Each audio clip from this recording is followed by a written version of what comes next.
Bueno, cuando hablamos de pruebas unitarias o de componentes, lo primero que debemos estar claros es acerca de qué son estas pruebas, es decir, su definición y objetivos, que sería el tema 3.1 de nuestro curso.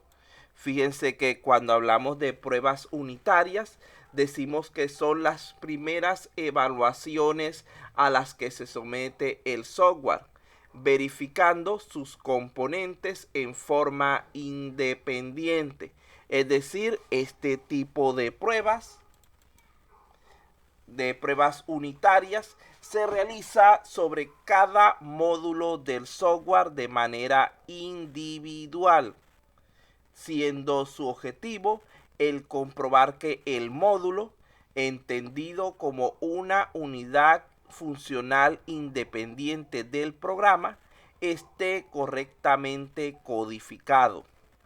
En estas pruebas, cada módulo es evaluado por separado y son realizadas generalmente por la misma persona que creó el componente, es decir, por el desarrollador o programador o encargado de gestión de base de datos que se encargó de su construcción. Normalmente en estos casos el desarrollador lo que hace es verificar cada componente construido una vez que lo ha finalizado para validar que funcione de acuerdo a lo esperado. Estos elementos pueden ser, según el lenguaje utilizado, módulos, funciones, unidades, sentencias, clases, etcétera. Entonces vemos que su nombre va a depender de con qué lenguaje estemos trabajando. En segundo lugar, tenemos lo que son las pruebas de integración.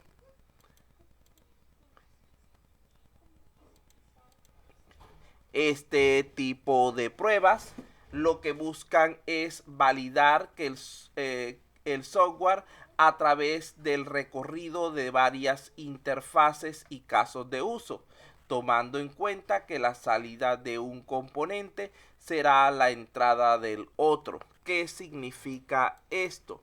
Significa que las pruebas de integración se realizan porque aun cuando los módulos de un programa funcionen adecuadamente por separado, es necesario probarlos conjuntamente, es decir, ver cómo se comportan trabajando en equipo, ya que un módulo, a pesar de haber dado una evaluación satisfactoria en lo que son las pruebas unitarias, puede tener un efecto adverso o inadvertido sobre otro módulo.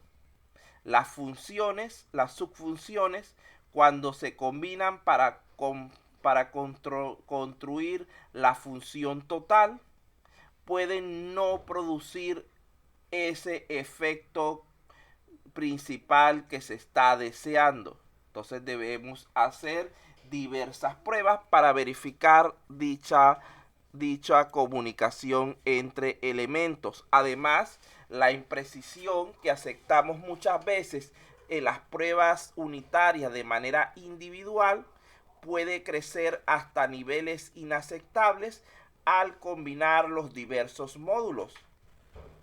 También puede suceder que los datos se pierdan entre interfaces o sean malinterpretados. Vean que son muchos los motivos por los cuales pueden haber errores entre elementos al verlos en conjunto. Inclusive la conexión entre ellos puede fallar.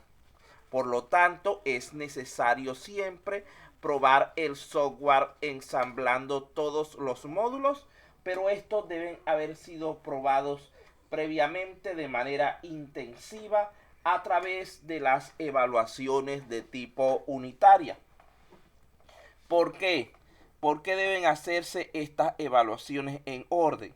Imaginemos que hagamos la evaluación de una vez de tipo integración, sin haber realizado pruebas unitarias. si nos empieza a generar un error el sistema, no vamos a poder ser conscientes si es realmente un error de comunicación entre módulos o un error que viene ya de algún módulo específico. Entonces, por esto es necesario el tomar primero la precaución de evaluar todos nuestros elementos en forma individual para así descartar los errores de este tipo. Ya una vez que sabemos que nuestros componentes funcionan adecuadamente en forma independiente, podemos comenzar a hacer las pruebas para determinar su funcionamiento en conjunto.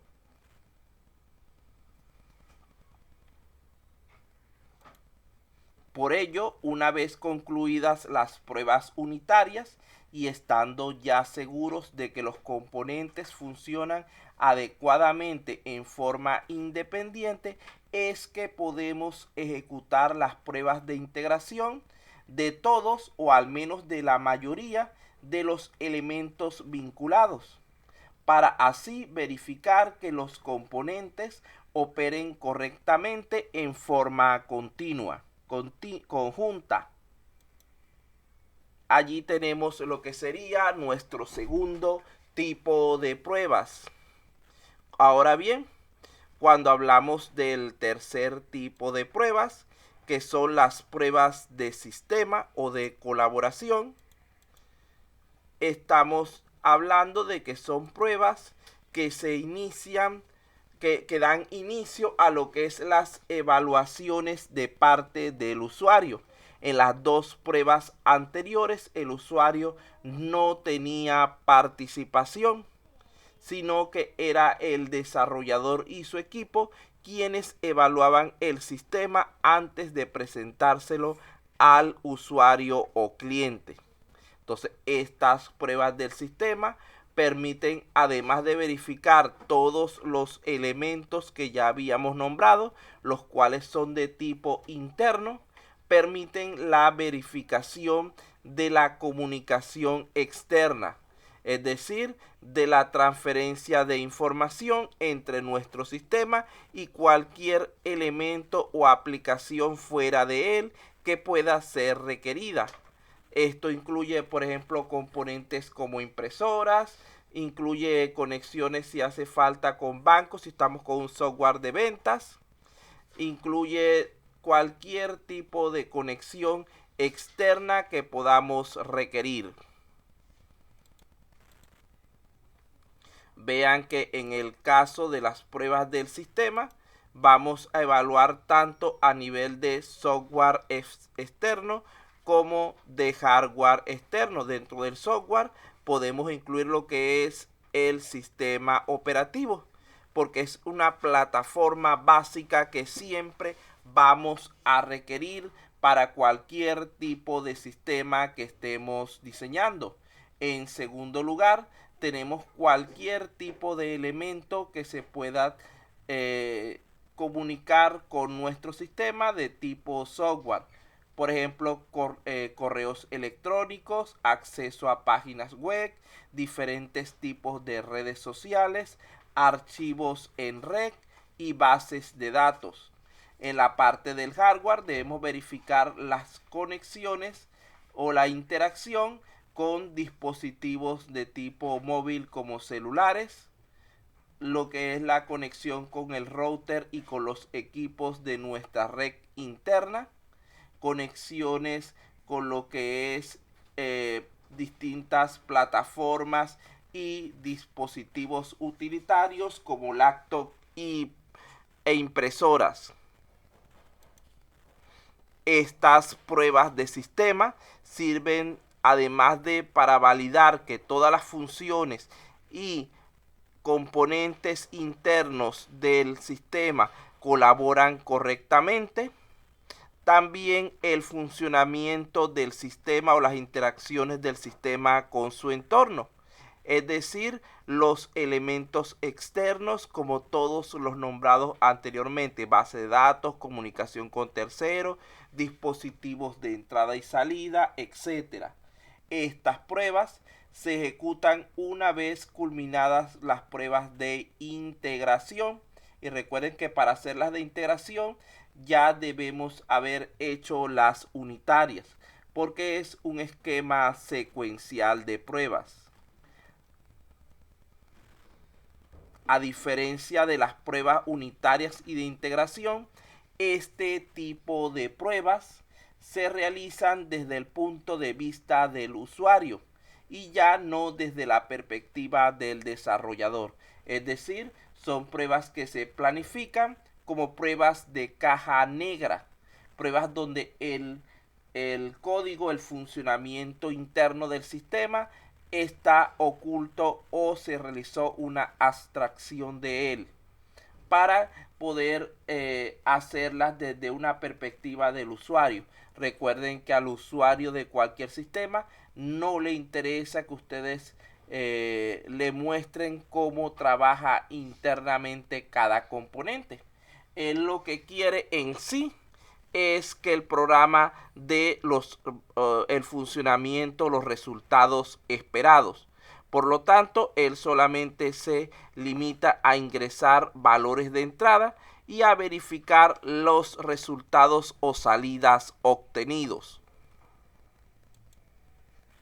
Desde este punto de vista del usuario, las pruebas de sistema se clasifican en dos: pruebas alfa, que son las que realiza el desarrollador, pero manteniendo esa perspectiva tipo usuario, y pruebas beta, que son las que realiza el cliente, comprobando además de lo que es la estructura interna del software, la comunicación con todos los componentes externos requeridos, utilizando técnicas de caja negra.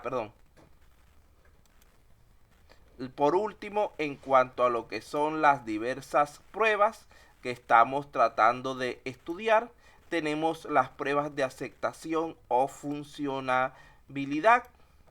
El objetivo de estas pruebas es precisamente verificar que el equipo de desarrollo entendió y construyó lo que el usuario realmente solicitó y necesita. Vean que aquí hablamos de que existe una diferencia entre cliente y usuario. Cliente no es obligatorio que sea la persona que utilice el sistema intensamente, aunque en ciertos casos puede serlo, sino que es la persona que nos está contratando para construir el sistema. La labor de uso u operación propiamente dicha del sistema estará bajo responsabilidad de los usuarios, por lo que es recomendable que antes de liberar el software en el ambiente productivo, el usuario final también valide de alguna forma el producto. Ya con esto concluimos la parte referida a las pruebas de confiabilidad. Vamos entonces a continuar viendo algunos otros tipos de pruebas relacionados que también van a resultarnos de gran utilidad.